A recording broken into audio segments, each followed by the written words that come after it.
All right. Thank you so much, Kendra, for agreeing to share your story and what your experience was like with private coaching with me. My pleasure. Yay. So, well, first, I always like to ask, where did you find me? Like, how did you hear about me? Well, we met in Rosetta Thurman's mastermind, six-figure mastermind. I am a coach as well, but I coach for lifestyle and legacy. And we were in a breakout session. And in that session, we determined, well, you said that I was your ideal client, and I knew it when you told me what you did. So it was really good to be in that breakout session talking about other things. But afterwards, I was like, yeah, I need to join her private coaching. Oh, I love that. I love how things work out too, where we never know when we're going to meet people. Exactly. Oh, okay. Well, what made you go ahead and invest in coaching with me? And for those who are listening, like you were already investing in another program. And I've heard people say that I'm working on this business program, but you invested with me for more personal reasons. So do you want to share a little bit more about like, why did you go ahead and invest? Yeah, because I am a coach for the whole person. And I value being a whole person. I value the whole life, the whole lifestyle, being in tune with who you are and whose you are. And I realized that my personal life was a little off balance, well as some things that I needed to work out for myself. So when we talked about the self-love piece, it was showing up in my work. No one else noticed, but I noticed because I'm a person. So I realized that there was some work that I needed to do. And I had been doing some of the work, but it's so much easier to work with someone who's been where you are and feels a lot the way you do. So your ideal client really is a lot like you. So we recognized each other right away. Yeah, I love what you said about how you knew. Sometimes when I hear people talk about, their lives and they're considering coaching, they, on the outside, no one may know, but you knew. That's so key to point out because that's all that matters is that you know if it's time or not. So how was your experience? We worked together for what, 3 months and did the private coaching package. How was your experience working with me? I loved it. I loved it. So again, you knew what to give me. I know how to receive, and it wasn't even instruction, it was a guiding. I already knew where my areas were. And so I dug in and work. And once you start doing, I call it heart work. So when you do the heart work, the homework is easy. And it starts to shift and you start to feel the changes immediately. If you actually apply the hard work to what you're actually doing, you'll start seeing the shifts. And I was ready. So I just needed some guidance. And so once I followed that guidance, it showed up in my, because I also have a 9-to-5. So it showed up in my 9-to-5. It showed up in my relationship. And most of all, it showed up I showed up for myself. And so my problem was shrinking. I know I'm dope.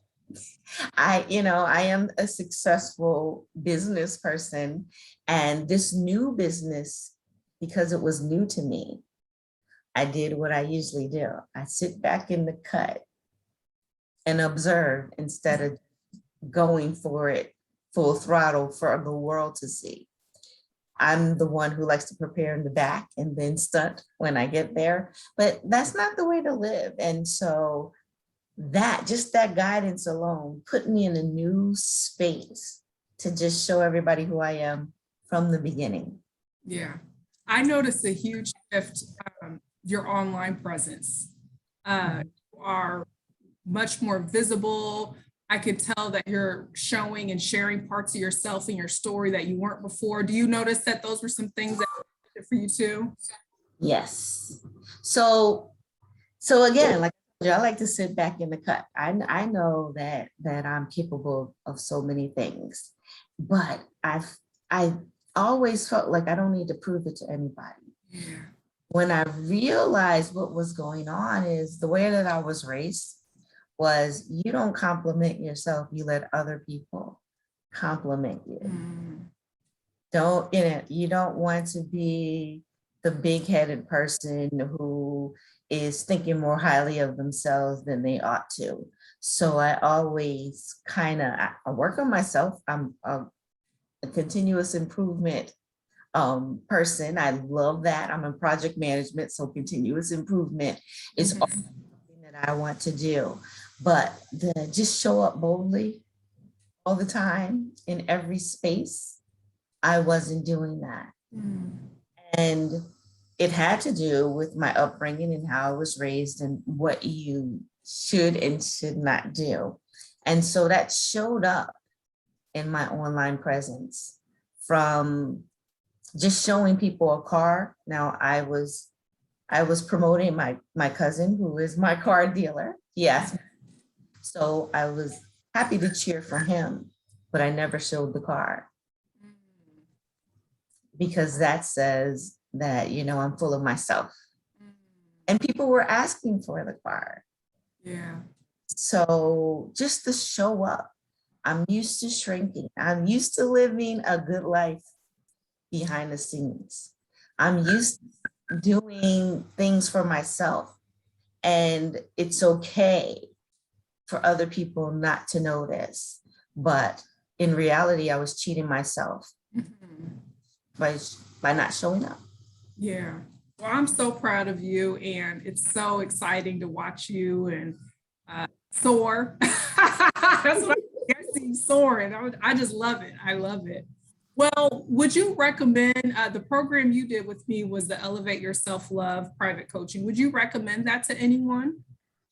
Absolutely. I would recommend this to anyone, especially, like you said, the ambitious woman.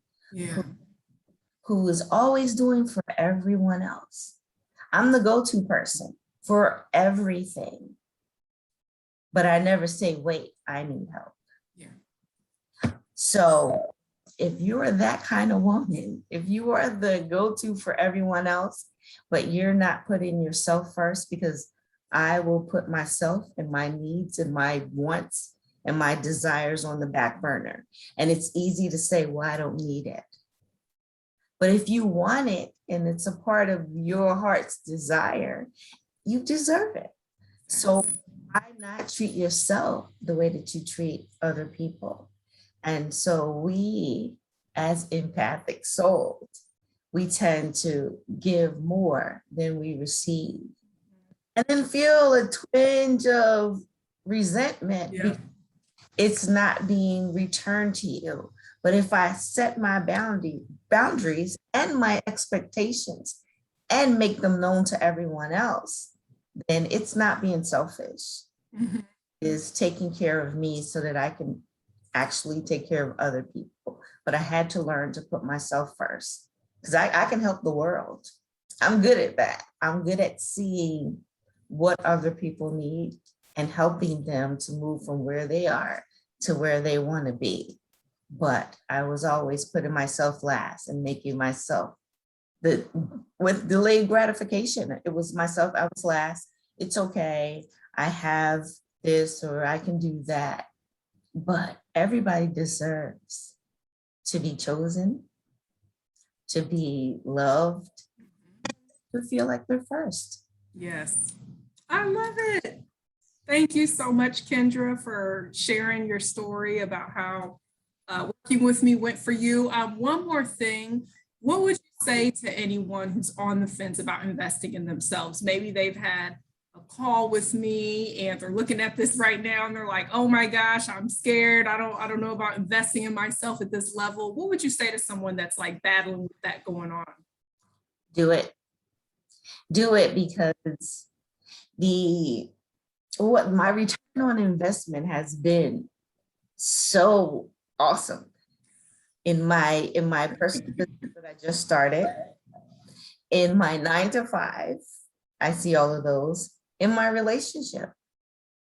I have set more boundaries. And so that is turning for the better, because I honestly, I was on the fence about what do I do next. Yeah. And so, but people can't treat you a different way, say anything. If you made it seem like it was okay, how would they know any differently? So I thought about all the investment that I make for other people. I love Money, I give gifts, and I give that from my heart. Well, why couldn't I do it for myself? I'm worthy and deserving of it. And just the come up, the showing up for myself has been so rewarding for me and for my clients and for the people in my life, because take me first. And it didn't cost them anything. I'm still able to give them what they need, but I'm a happier person doing for others and doing for myself. And I consider myself a pretty happy person. I have joy most of the time. Yeah. I didn't understand that I was depriving myself of being first. Yeah. And just that investment, the time alone was something that I would never give. And then the money, I had it because I've been giving it to everyone else. Yeah. Not give it to yourself. Yeah. And I can still help other people, but I Yes. to put me first. And so if you are thinking about it, especially if you go to bed and say, I really need that, go ahead and do something for yourself. You won't regret it. Yes, indeed. Thank you so much, Kendra. It was a pleasure working with you, and I hope to be able to work with you again in some capacity in the future, but I have been enjoying watching you just so fine and all that good stuff. I'm looking forward to going from one level to the next. Yes, and indeed. Foundation and the things that I learned, and just, the inner child work, just working through has been so beneficial. It's worth the investment, and I will definitely be working with you again. So you get to watch, and then we'll work again, and you'll get more elevation. But I didn't value just the work before, because I was doing pretty good. Yeah. But like you said, we never arrive. There's different levels to it. So we'll be seeing it again. Will you continue to shine on? And thank you again, Kendra. I really Will do. Will do. It's been a pleasure working with you, and I'm looking forward to more. Awesome.